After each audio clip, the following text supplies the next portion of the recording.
Hi, welcome to the Please Bear With Us podcast, where we talk about family, friends, faith, and anything in between. I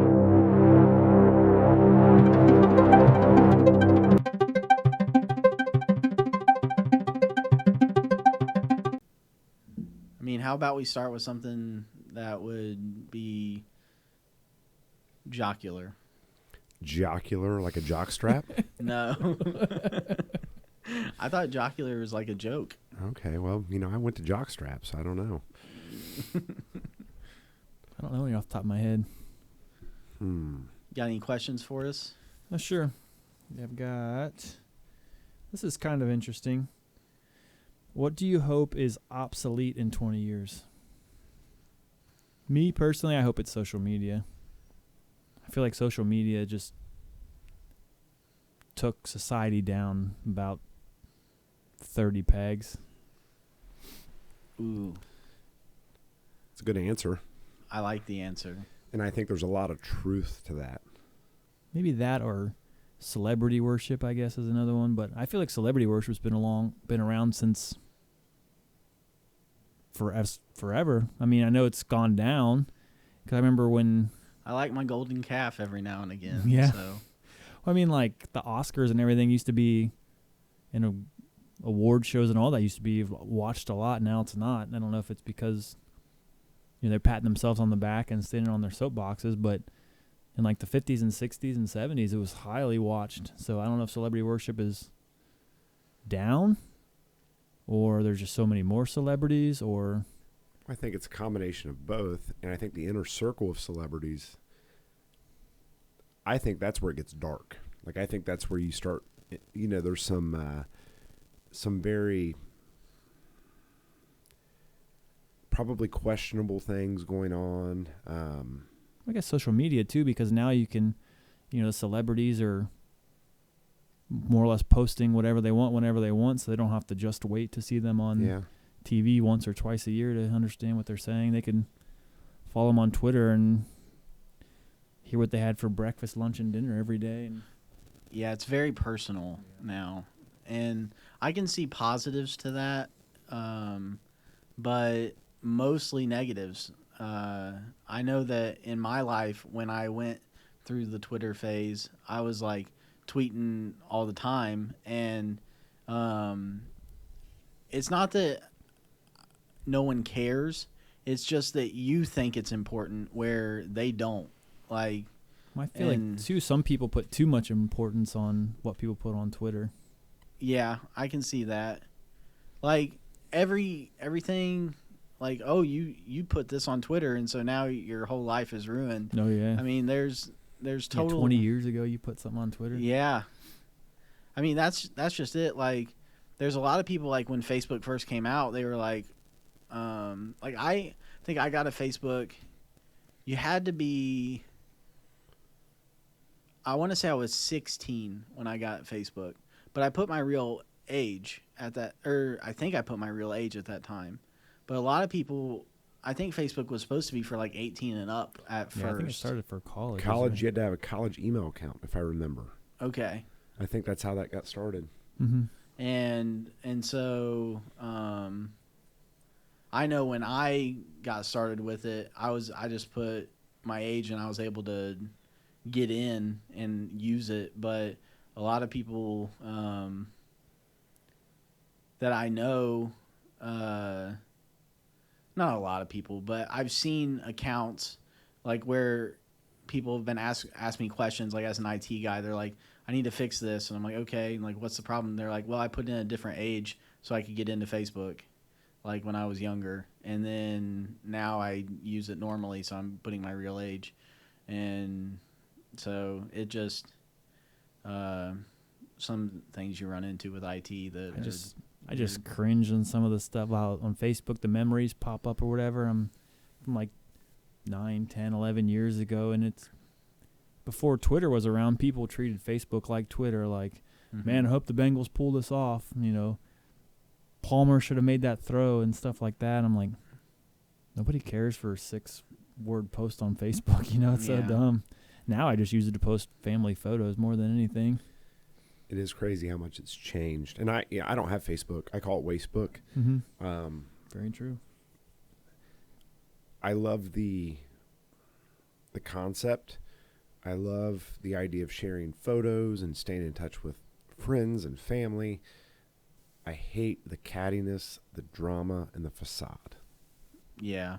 Well, it's crazy how many people you hear about too that get in touch from, past people they liked in high school or college or whatever, then start that conversation that they shouldn't be having when they're married, and it's rekindle that relationship, and then they end up seeing somebody that they shouldn't be seeing when they're married just because they rekindle it on Facebook. I always call it the I'm here for you, baby. Like, nobody deserves to treat you like that or to be treated like that. I would never treat you like that. Like, it's kind of like the sneak attack, right? It's the very promiscuous, just snake in the grass kind of approach. And you see that a lot. I think social media, when we talk about relationships, I think it's can be a very detrimental thing. I think there can be, and there's going to be a lot of people that hear that and they're like, whoa, there's a lot of good. There is a lot of good, but it's like anything else that we do in the world, right? It can be dangerous. And I think that we have to understand that. And I think that expectation going in has to be known. And that's with anything we do, whether it's having a beer, if you have too many beers, bad, right? Or too much food, bad. Too much Facebook, bad. So same story, I think. Yeah, I think that what makes it difficult is that Facebook's original purpose was for dating, if I remember right. And so, like, I remember my goal when I got Facebook was friend everybody I can. And then I realized that, like, that's not a good thing. Like, you got strangers that you don't know, and now they're watching you live your life, which could be good.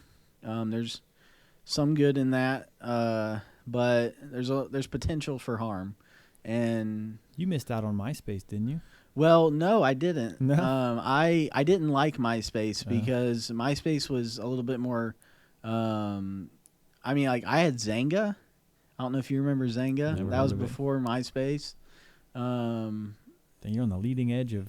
I love technology. Instant Messenger was what. Oh yeah, AIM. Where I feel like it started, but I just remember MySpace where you had like the top 8 or whatever of your friends, and if somebody made you mad, you could take them out of the top 8, and then they would call you and be like, "Hey, what's up, man? Why are you taking me out of your top 8?" And I'm like, "This is ridiculous. It's so catty." I don't even remember that.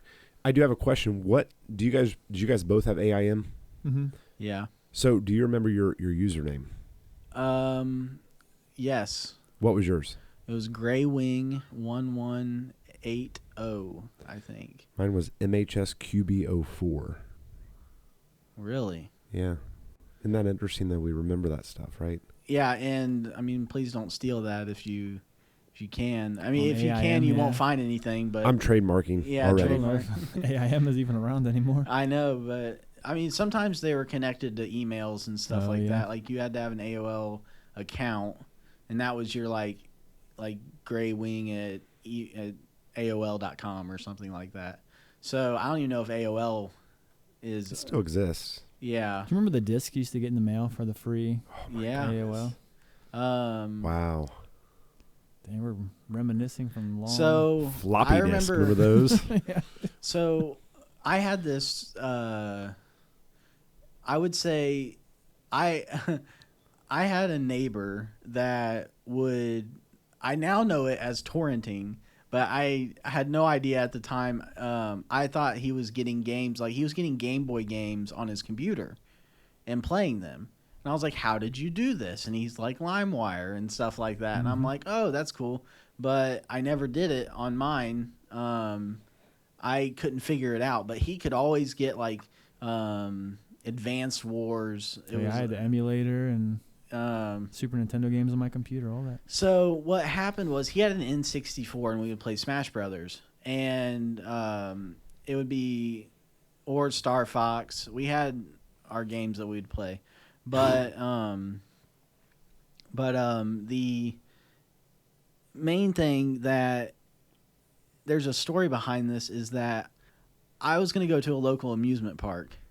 So I get up and go over to my friend's house, and we're playing games and stuff like that. I completely forget that I'm supposed to go over to this amusement park, and my there's no cell phones at this time, and I find out my mom just left me and went to the amusement park without me, and I was like, okay, I and it makes like I called her and was like, "Where are you at?"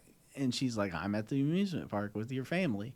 And I was like, "Oh, okay." And so I was at because she didn't know where I was, and I was like, "I always go over to my friend's house every day at this time," and that was my excuse. And so it was just a funny story that it you like nowadays people would look at that and be like, "Oh my gosh," but I don't know. I feel like it was just normal at that time because I was over at that friend's house so much. Serves you right, right?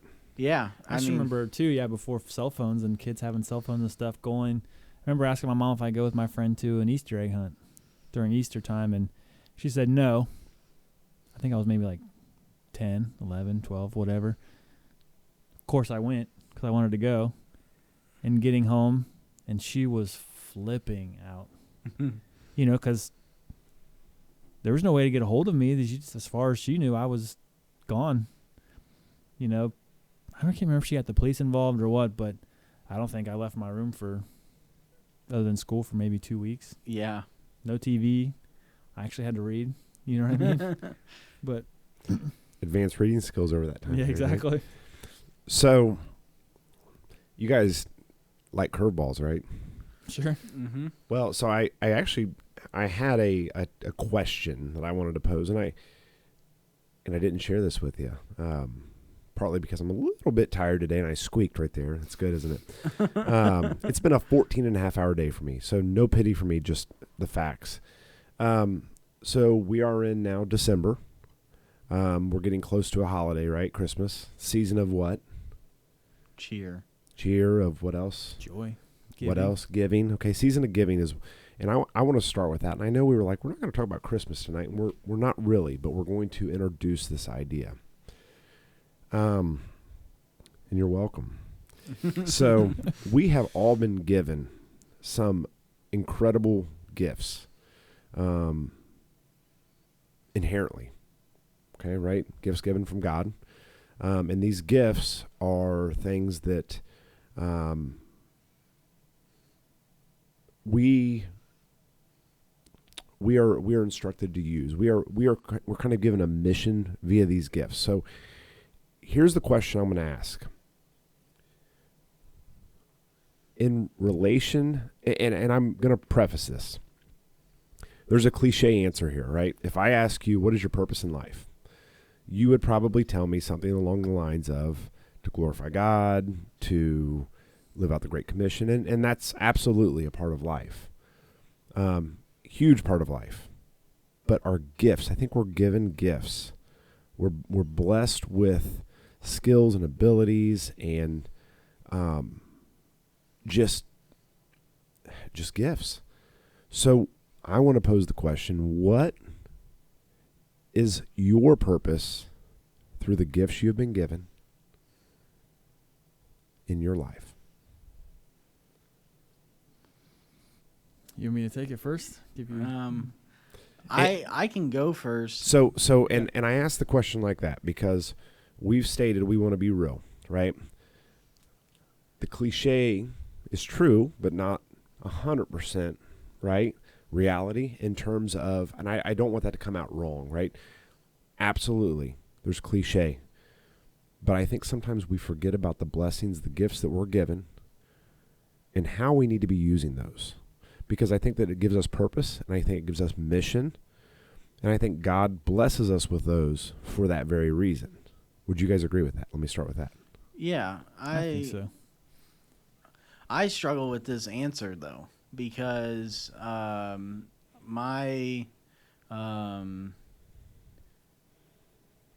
was just thinking about it today. And I don't know the answer to, like, I have gifts, but I feel like I don't have joy, and I don't want to do things begrudgingly.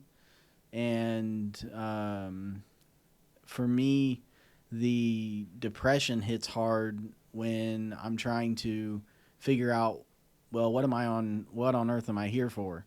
And so when I worked at Walmart, it was just serve people. So that's what I did, and I served with a smile. And I think that now, having come out of some medical issues, I don't know how to properly serve anymore. Let me ask you this. Let's break it down into micro questions to build to this macro answer.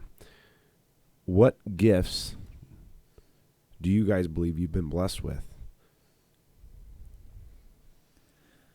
Mine, I think, would be, I don't know if patience. I guess patience is a gift I have, and being immature. Not like immature as an irresponsible, but immature in that I love playing with children. Like, I love... Young-hearted. Yeah, young-hearted. Like, I never heart. really grew up. Like, I'm responsible and all that stuff now, but like, we keep kids at church every once in a while, and I love playing with them. Like, and they love playing with me, which is cool too, because, you know, all the other chaperones that are there, they just shake their heads because, you know, I'll throw them up in the air, I'll hold them up, and then I'll hit their heads on the ceiling tiles and stuff, and, you know, they love it. They don't ever want me to stop. I'm sweating, you know, because I lifting up 30-pound, 40-pound kids into the ceiling, and I could do it all night if I, you know, had the stamina to do it. I love it. Even if, you know, because they pay us to do it, but I like to do it, so we just donate it back to the church.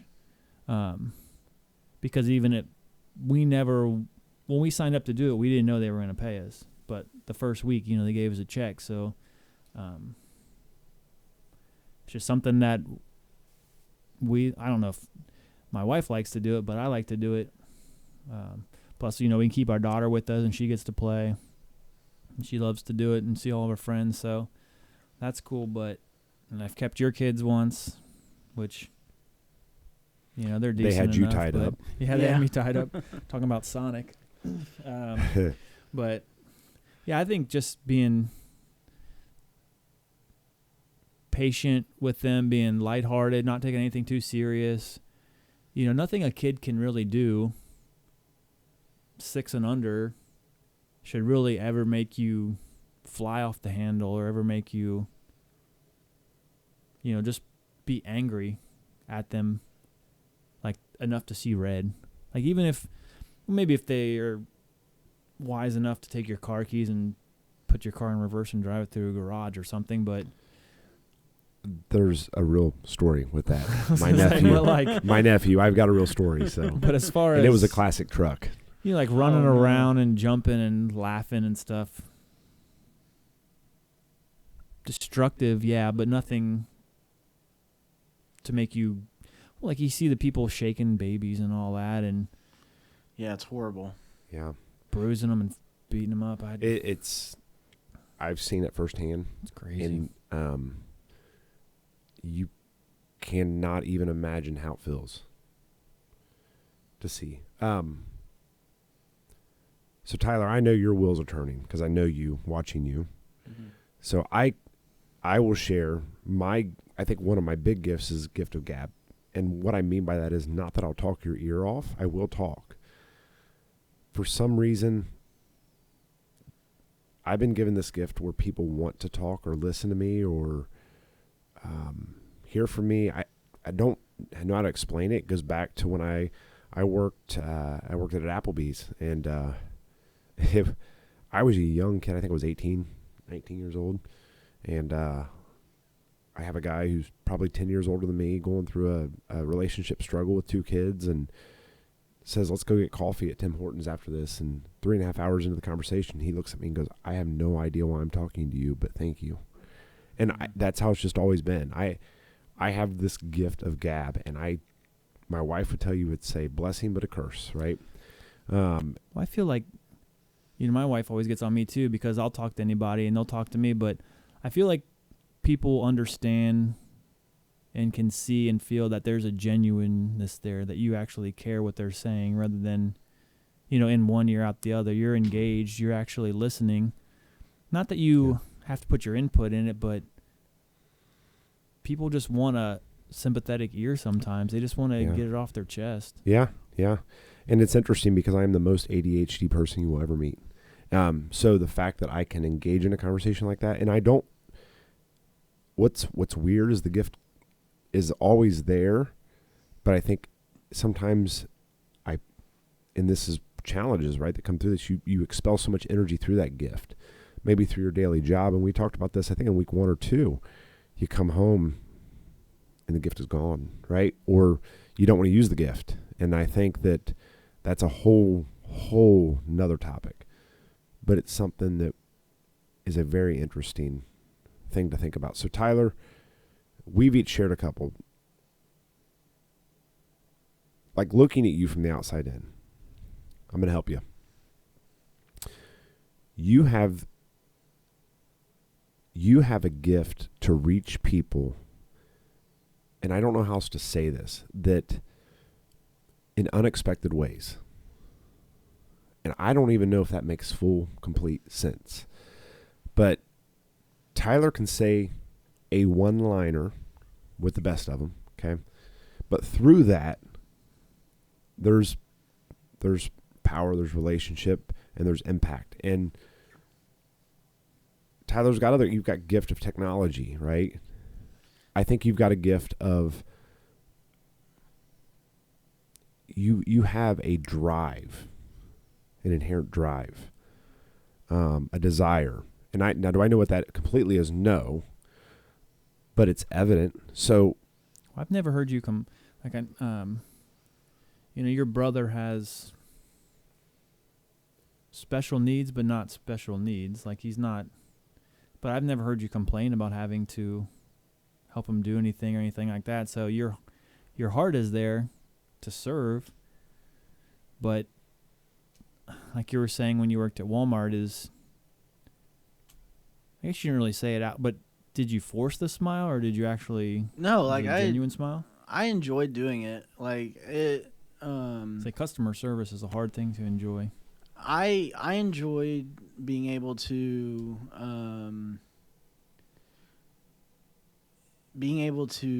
just take the relief from the person that was stressed. And I mean, I've had customers come in, and I've had some funny ones. But I've also had people that were loud, and I tried to deal with them with as calm as I could. And if I couldn't take care of them, I said, well, let me get somebody that can take care of them. Take care of you properly, and get like a manager or something like that. And so I had a buffer, and it was nice because I was able to work a lot of the, like, I helped run the front end at times when, like, cashiers or the supervisors may show up late or something like that. I would fill in spots and try to take care of needs as I could. And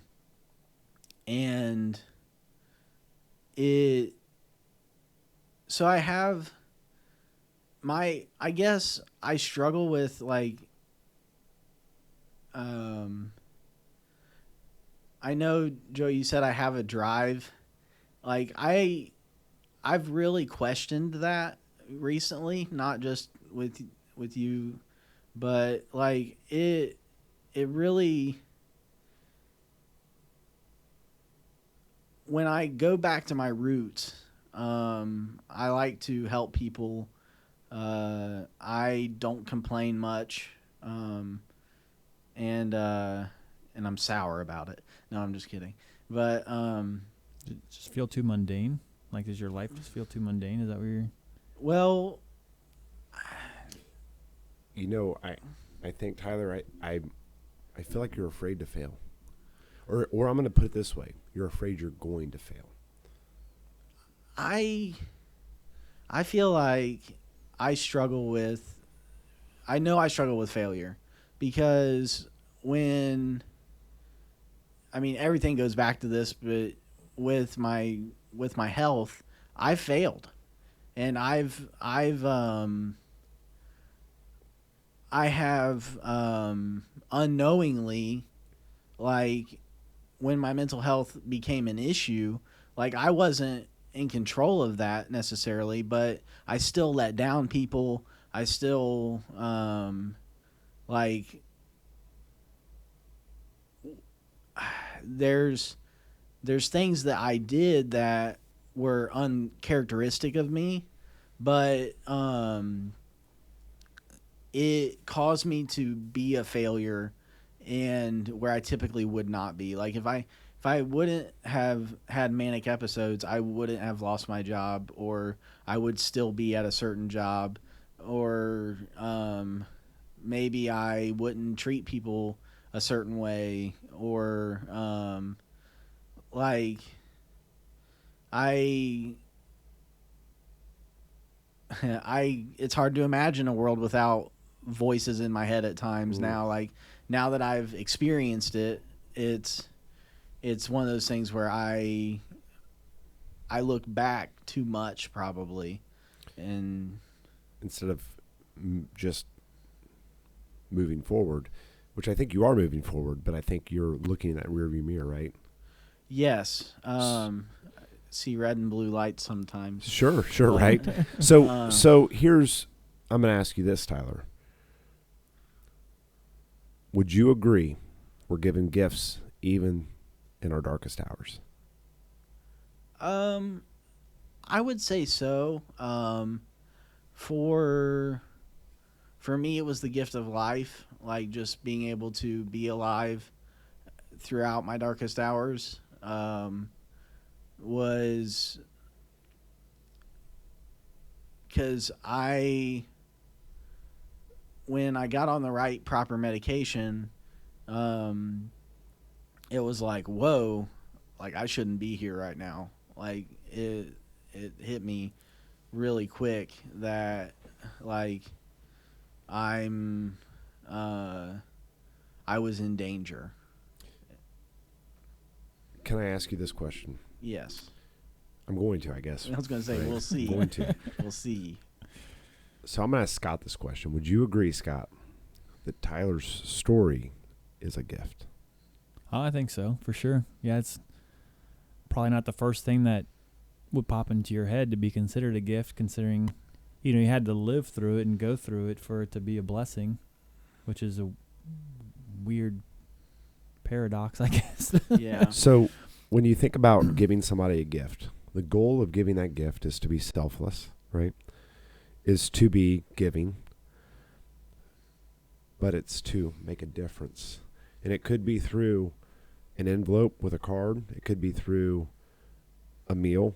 It could be through a new Lego set for Scott, Nice. right? Thanks, Tyler. Yeah. How'd you know?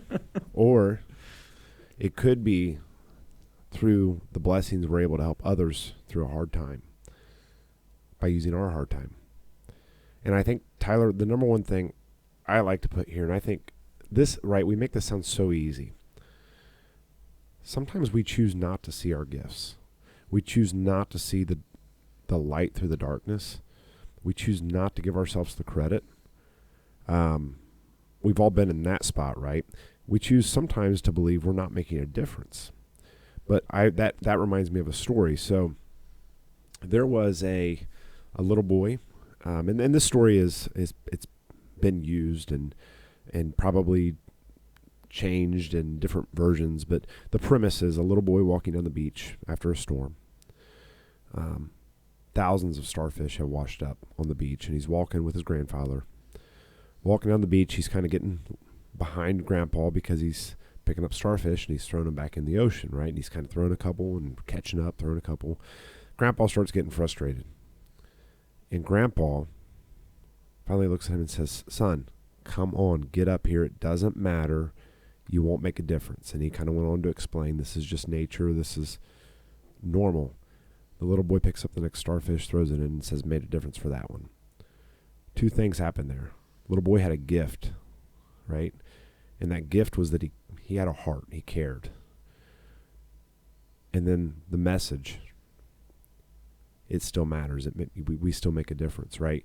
Even when we get lost in the darkness and when we think, I'm not making a difference, we're making a difference. Sometimes your presence, Tyler, makes a difference. Scott, I can tell you just being with you guys, right? I think the gift of being together and sharing gifts, man, what a blessing, right? What a way to inspire each other and maybe others. But don't choose not to see them. Rather find them, right? And Tyler, sometimes I know you say you get bogged down, right? And we talked the other night about, there's a Navy admiral who has an awesome graduation speech, right? Mm-hmm. And it starts with making your bed, right? And so it's baby steps. And sometimes even with our gifts, we have to go and find the smallest gift we have, right? I have the gift, the ability to, and fill in the blank. It might be, hey, you know what? I really enjoy holding my wife's hand. And that sounds very, hey, is that really a gift? Yeah, maybe, because there's some guys that don't like to even show any affection to their wives, right? Or, Tyler, I have a gift of these one-liners. You can make a difference, buddy, right? Well, you made me feel, or not feel, but you made me see, I know it always revolves back to mental illness, but just the stigma around it, the fact that, I always felt like, even up to a few years ago, that depression and anxiety and all that stuff, I would just think, just do something that makes you happy, and then what do you have to be sad about anymore? But that's not the way it is. Mental health is an actual serious chemical imbalance or whatever it is, nerve firings or something like that. But to me, it was like, if you're anxious about something or afraid of something, just don't do it, or don't just avoid that situation. But I know, because I deal with anxiety myself, it's not the case. It's actual mental issue. It comes with it's just daily things. Like you don't expect to we'll be talking about Facebook for a second again, but you'll scroll through Facebook and see somebody climbing a mountain, and then you'll get the jitters like, oh, that's high up. Like, I never would expect that I would get anxious over that, but I do. Like, they look over a cliff, and I'm expecting me to fall, and I'm like sitting at home doing nothing. Watching it through a little screen. Watching it through a screen, and they're there, like, where it actually could affect them, and but that's just an example of like in a mental, like how mental illness works. It affects people in so many different ways. It's I'm to a point where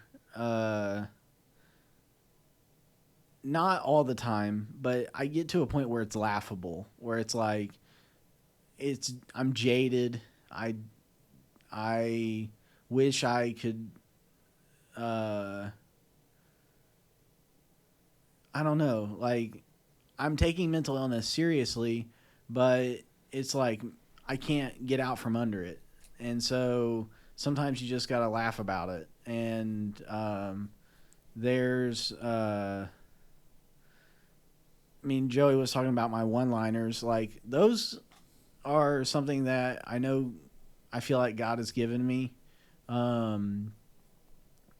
That what stinks about it is that it really did come from, like, the pits of hell is how I got one-liners. So, Tyler, what word that I maybe improperly spell right there. Sound it out. That is, it's like across that entire 8.5 sheet. Perseverance. No, I'm just kidding. My goodness. What is that word? Perseverance. So, I truly believe that's your gift. And there's a lot that comes with that because it's baggage with that, right? Mm. We all have perseverance, but I think that your story is so much of perseverance. The fact that you can look back and can laugh, the fact that you can share and other people can, like Scott said, understand. You're pulling people into a world that is, for many, dark, that is scary, it's misunderstood, right? It's unwanted by many people, right? Many people, they don't even want to hear about it. There's a stigma around it that Yeah. nobody wants to fool with. But your perseverance, there's a reason you've been able to persevere, and that's incredible. And the original question I asked was, how do we use these gifts? Well, I think at the end of the day, right, there is a cliche answer. It's to make a difference in the world. So one of the things I always pray for my boys is, let my boys make a difference, Lord. And I don't know what that's going to look like, right? Could be a professional athlete. Doubt it, right? Could be a singer, maybe. I don't have musical talent. Could be a painter. Could be an architect or an engineer. Could be a doctor. Could be a police officer, right? Could be a gamer. Could be a YouTuber. Could be a mechanic. Could be a plumber. We're all given gifts, and I think that I wanted to ask this question. It was on my heart the other day, and I honestly did not remember it through being tired earlier, and it popped back in. But I think when we go into this season, I think it's a great way just to remember. Yeah, we were given our greatest gift, Christmas time, right? Yep. But through that gift, we were given so many other gifts. We've been blessed in so many ways, and our gifts truly are gifts to others, and they're our core that really help, I think, kind of drive our mission.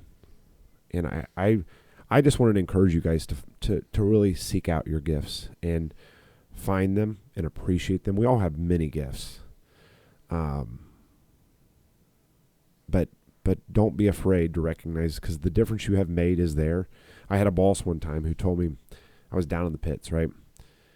Kind of thinking, I suck. I suck at my job. I suck as a human being. Like, it got to that point, not going to lie. Felt like my entire team of 80 plus employees hated me. And I am a big-hearted dude. I'm a relationship-based person. Okay, that's how I lead. That's the person I am. And she called me in and she said, hey, do me a favor. Our VP needs a list of all the things that we've accomplished this year for the department. A week later, I come back with that list, and she looks at me, and I slid it across the desk, and she slides it back, and she says, read that out loud. It was a page and a half worth of stuff that I had done, a page and a half worth of differences I had made. And she looked at me, she said, I didn't need that list. You needed that list. That's good. That's cool. Sometimes you have to write that stuff down. And I will never forget that lesson. And I think sometimes we need to give ourselves that opportunity. So I don't know why that was on my heart. And I'm looking at Tyler while I'm saying a lot of this, Scott, and I'm sorry. I don't mean to point one out over the other. Less eye contact, the better, I guess. No, But I was wondering if he had called up my family and just been like, hey, this is what's happening with Tyler this week. So I have no idea. That's just where that was on my heart. That's And cool. I hope that has maybe encouraged you guys a little bit, because it encourages me to talk about it. One of the other things that I think is great is one of the best ways we grow is by helping and teach others. And maybe this is just part of that gift of gab, right? But sometimes you have to talk through things to check yourself too. So it's for as much you and whomever else as it is for me. So that's where that question came from. I don't know what else you guys have. Long way from what you hope was obsolete in 20 years. Yeah. Yeah. And that's where we started, right? Social media. I feel like it's hard for me to feel like I've accomplished much. I feel like I'm vague about my story.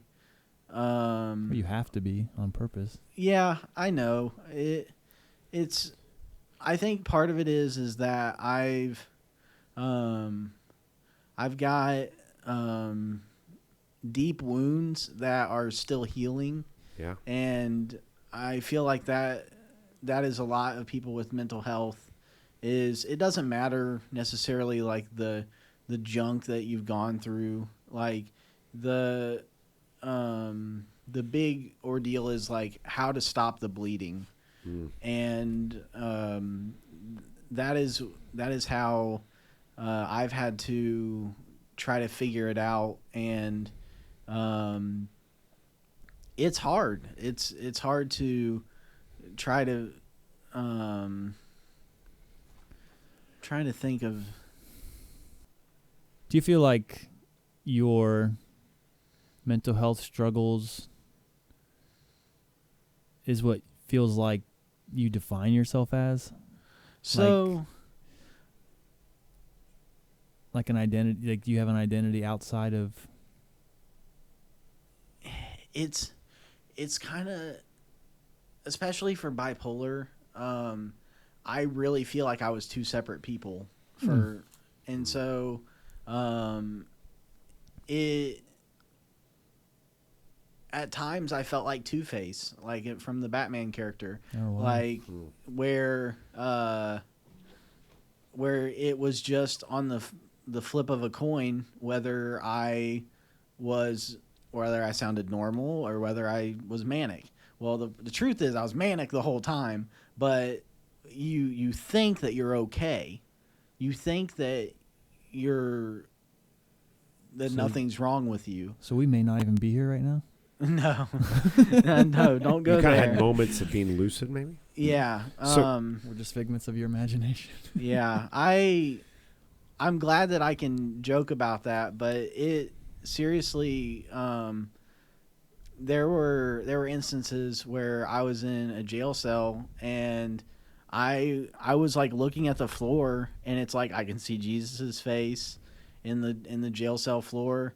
And I mean, I was not on medication at this time or anything like that. I was totally manic, but I remember seeing Jesus's face, and so like I purposely like avoided that like spot on the floor to like step on it or anything like that. And At least you still knew to have reverence. yeah, like that's the thing that is hard with mental illness and religion, or mental illness and faith, is that it blends. What, you want to say something? No, it's so true. There's so many delusional thoughts. We're going to call them that because Yeah. I don't have a better word for that. So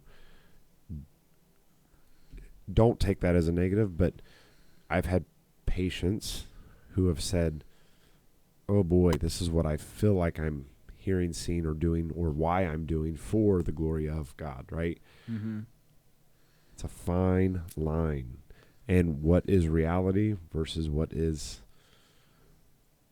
That's That's what- hard, right? Is that what you're getting at? Yes, it's very difficult. Like I totally thought that I was doing things for a divine purpose at one point in one of my manic episodes, and it turned out it was not so.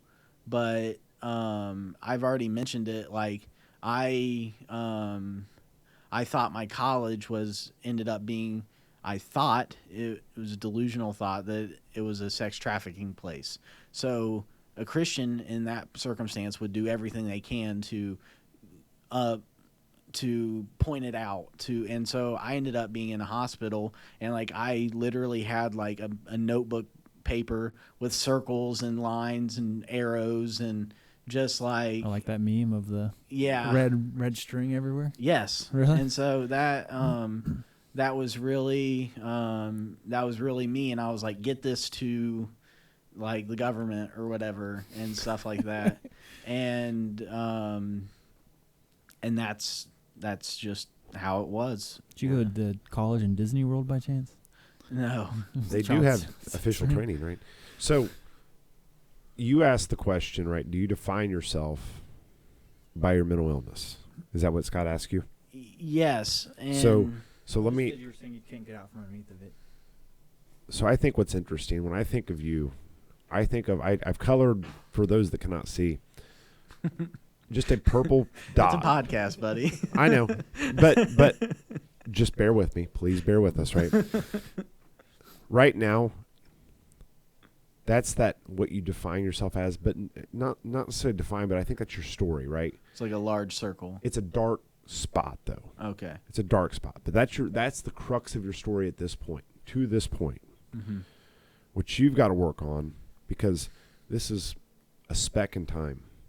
Really, this circle was way out here, and that's just going to be a speck in time of your entire story. At one point, you're going to say, when you share your story, back in 2019, Right. Yeah, 20 years ago. I had a little struggle, Yeah. but look, hey, but check this out. And that's where you're going to have to get to, and that's going to take time. Don't get me wrong, but I think that you're to that point where you're kind of afraid to let go, and I'm using that word not insensitively, okay? Let go of that struggle. But you have been blessed with that perseverance, right? That gift. You can let go of that struggle. Like you can, but now you're trying to find meaning, right? We've talked about this, I think, a time or two. You're trying to find direction, but it starts with making your bed. We go back to that analogy, right? Yeah. It reminds me of like, for my story a couple weeks ago, where when I was doing drugs all the time, that was my identity. I wore the pot leaf shirts and pot leaf necklaces. I thought that was a Buckeye leaf.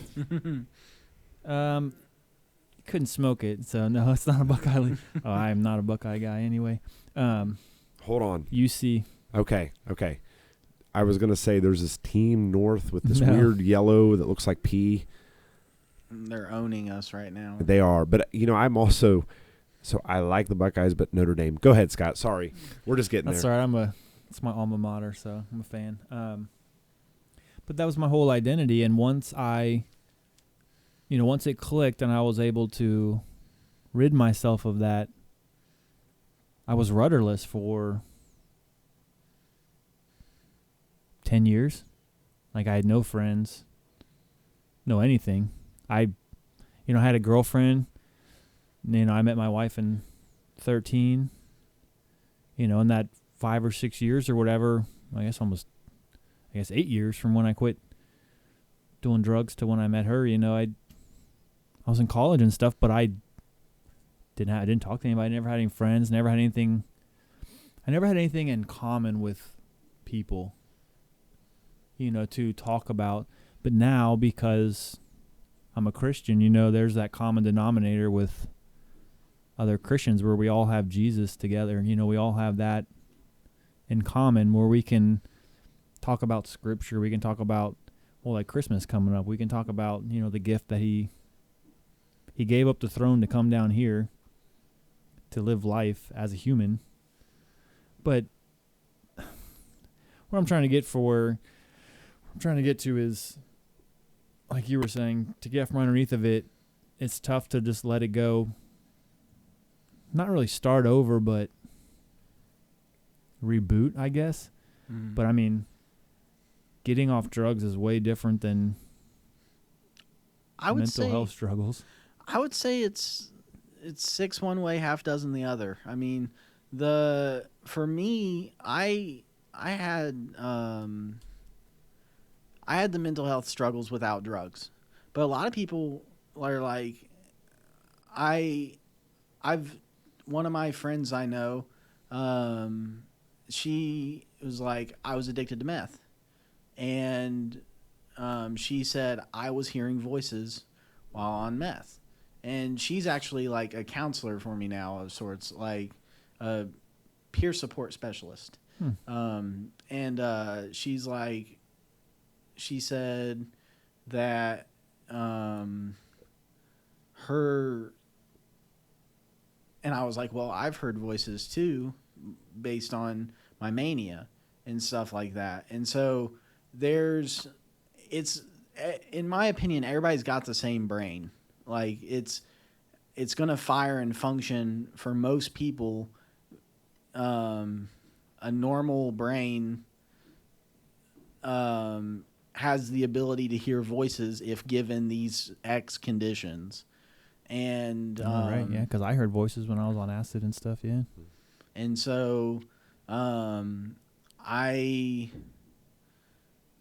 feel like people can relate to that and just be like, I feel like the problem with like when I heard voices on acid and stuff, with what you had to go through is because I knew that I took acid, that I knew what reality was supposed to be like, and I feel like with mania or whatever, you don't comprehend that you the don't line is gone. The difference. You don't. I mean, that is absolutely correct. It's blended. It is a blended reality until it's gone. Like if a voice tells you, "Hey, push this lady in front of this car," on acid, you could hear that, but I know in reality that's not a good idea. But on mania, you don't. And on it's a thin line because like my with my mania, I never had that happen, but I'm sure there've been court cases where that has happened, and that's where like my mania was everything was okay until it wasn't. Like, hey, you're a Navy SEAL. Hey, you're a detective. Hey, you're this. Hey, you're the coolest guy in the world. Everybody's following you. Oh, there's people following you. What kind of people are following you? And then it just deteriorated from there. And so then you're like, oh, I'm being followed by bad people.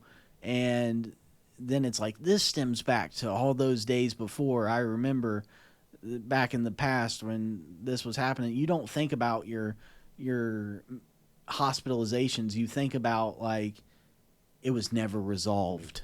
And for me,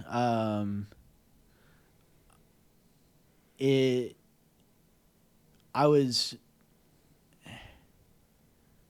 childish in my, like, I can my hindsight's 20/20.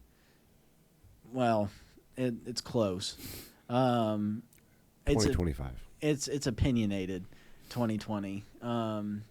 Because I try not to be opinionated with it, but it's still going to happen because you have your own view of the story. Like but with delusions, I can easily say I was delusional. The problem is I couldn't say I was delusional at the time. Right. Like, and that's like, if I could have said I'm delusional at the time, snap out of it, Buttercup. Yeah, snap out of it. I'd be good to go. And like when you're dreaming and you're like, oh, this is a dream. I'll just wake up. Right? Yeah. So, and Scott, you said, because you were talking about the premise of the idea of, I knew I had like kind of clean it up, moving on, but like there's that period of gray, we'll call it the vomit period, right? Mm-hmm. You're just spinning in the mud. So I just, a little thing I wrote down, I said, you got to plan for purpose. And I think that this requires intentionality. Sometimes the plan has to be, we're going to start with step one. I keep going back to making the bed, right? That was step one in the Admiral's speech, but it was step one. I'm waking up at 7:30 every morning. There's got to be intentionality to set your alarm and wake up at 7:30. You keep planning that until the plan becomes routine, right? As you develop routine changes trajectory, which identifies purpose, right? Or helps you define purpose. Step two, you add to that, I'm going to wake up at 7:30. And by 8:15, I'm going to sit on the back porch and drink coffee. You've got to be intentional. There's going to be days you don't want to do it. Yeah. But the more you do it, because see, if you don't have plan, you don't have purpose because you spin in the mud. You sit there and you think, what should I be doing? Why am I not doing? I'm going to fail. So I think that's a good way to take away tonight is plan for purpose. And I don't know if that makes sense. I hope it does, how I'm saying it. Would you guys? It does. It's for me. I definitely have my tires just spinning in the mud right now, and my parents want me to be healthy and active and doing things, and I go blank. It's just, what am I doing today? I have no idea. Like, I have priorities that, like if I had a doctor's appointment or something, like I would be up and ready for the doctor's appointment. But other than that, it's like my day is laziness or whatever. And I feel like that that is a good takeaway that I needed for tonight. It helps. Could I challenge you, Tyler? Ooh, challenge. This is not to go to Starbucks and order a tall blonde, which you still have not done. That's right. But I think, Scott, that we challenge Tyler beginning this week. He is going each week on Thursday night to identify a new plan for the week. And we're going to help you, hold you accountable to that plan for that week. It's going to be one thing each week. All right. And 6:30 a.m. and work out. And it could be it could be whatever, right? But it could be start small, and it could be making your bed. We joke about that. And then it could end up being that, hey, every day I'm going to go to McDonald's to take a drive, get a coffee and a hash brown, and come home. It's something. But I think that really will help you because it will start to grow you. It will help you begin to move away from that solid, dark dot, that black hole that you're kind of stuck on. So I want to challenge you with that as we go. Yeah, go. Like you were saying, go to McDonald's and get a coffee and hash brown, but my idea would not bring it home. Eat it in the restaurant. Go to a coffee shop and sit at the same table. Yeah. And maybe that's even, you phase that out, right? Maybe it turns into, maybe that it might take 2 or 3 weeks to get to where we actually stay there. But I like that. That's good. Push yourself, right, Scott? Yeah, I know it's this like cliche, I guess, the evening of cliches, but get out of the comfort zone. You know, like I got asked to lead a Sunday school. I guess a Sunday school. It's not for kids, it's for adults, but you know, where we study scripture.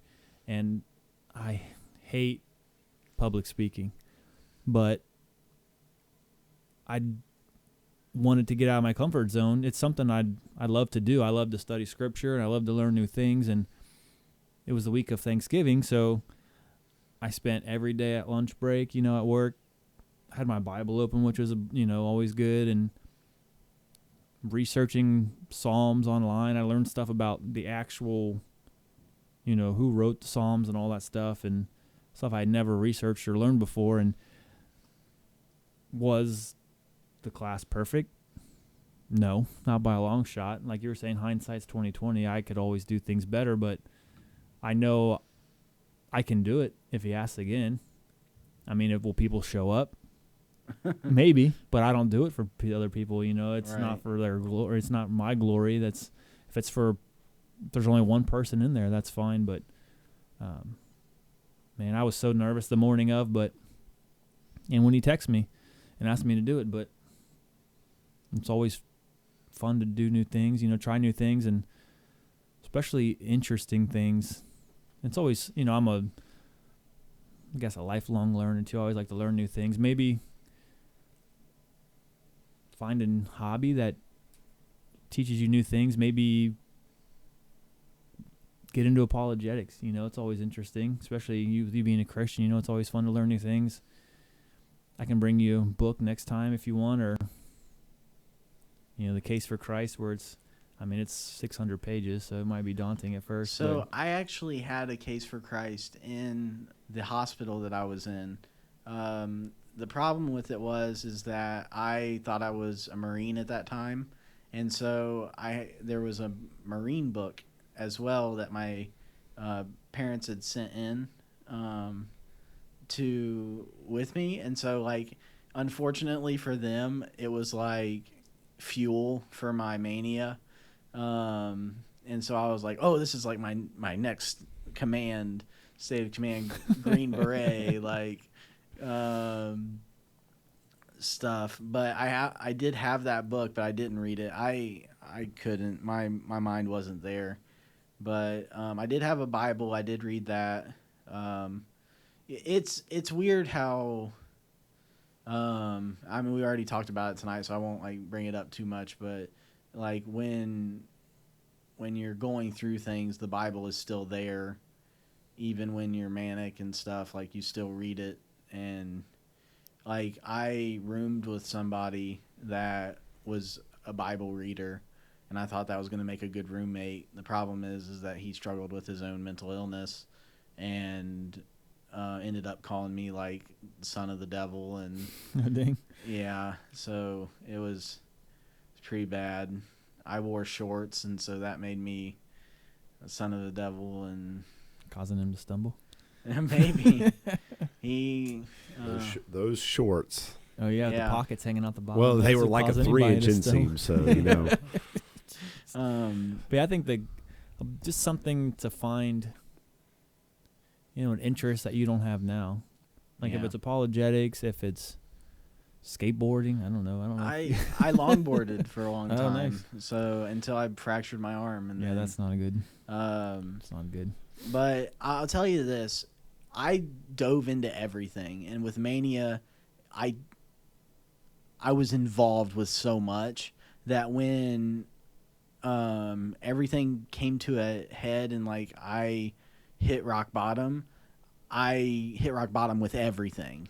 So it was whoa, I don't want to do crafts anymore. Whoa, I don't want to do this anymore. I don't want to do that anymore. I basically am just thankful I'm alive. Mm-hmm.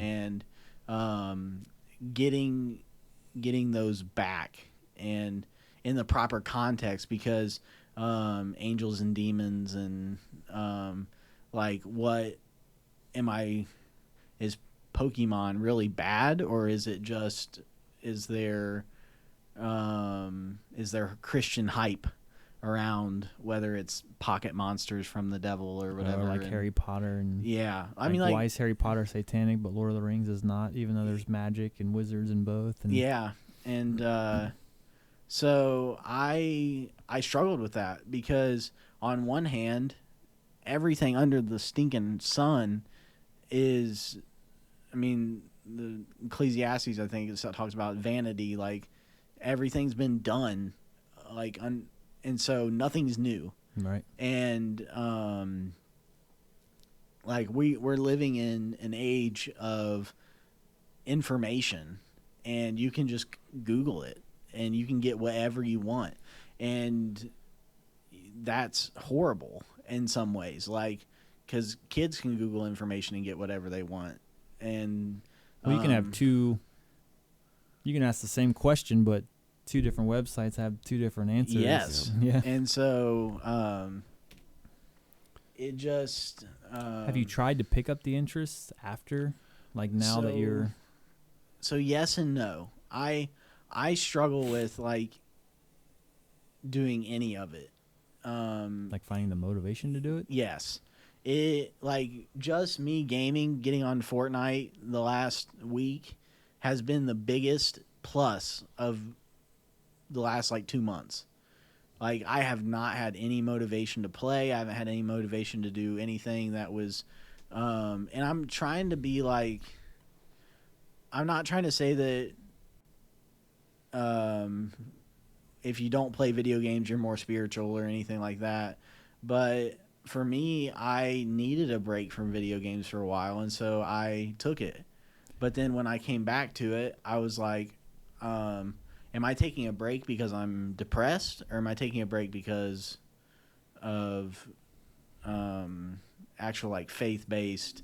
So Like, when you decided you wanted to start playing Fortnite, did the interest just pop in your head that you wanted to play? You're like, okay, I'm going to sit down and play. so Like if the motivation's not there, you may just have to force yourself to do it, and then the interest will peak after that. So I got talking with somebody, and I called him. It was my cousin, and I was like, I'm thinking about playing this game mode. It's called Save the World, and he's like, yeah, I've always wanted to play that, and I was like let's get into it together. And so that was how I got motivated to do it. Like I really struggle with single-handedly motivating myself to do things. Well, maybe I know, like the Case for Christ at the end of every chapter has questions, so maybe we can all read it and then get the questions going. Turn this into a apologetics podcast, but yeah, well, it's under the Christianity tab, so we can go wherever we want with it. Well, and I think baby steps is the key, right? Whatever that looks like. So, well, even if you just read it, and then we can read it with you, and then we can discuss the questions, even if it's not on the podcast, even if it's text messages, if we find something interesting, just whatever it takes to get the ball rolling. Like you were saying, when you wanted to do it, talk to your cousin, and he wanted to do it. So if you have somebody to do it with you, then yeah. Well, guys, That's I think good. once again we've not failed to not uphold our name. Yeah. Right. So I think that this is just a reminder that you guys, you never know where we're going to go with this, but before you end it, there was a girl. I guess we have to give her an early shout out. I don't know if people say shout out anymore. Yeah. But someone called in and left an encouraging message, and it was great to hear from her. And if anyone else wants to call in and just say whatever, if it's negative, positive, whatever. But it's always nice to hear encouragement, that we're able to be a positive, be a light to somebody, that take something from Tyler, something from you, something from myself. And well, just the feedback is so it's encouraging just to hear the feedback as well, I think, for us. So Yeah. that someone actually listens and cares. Yeah. Get something out of it rather than buying time for an hour while they're driving. Just another one that's bearing with us.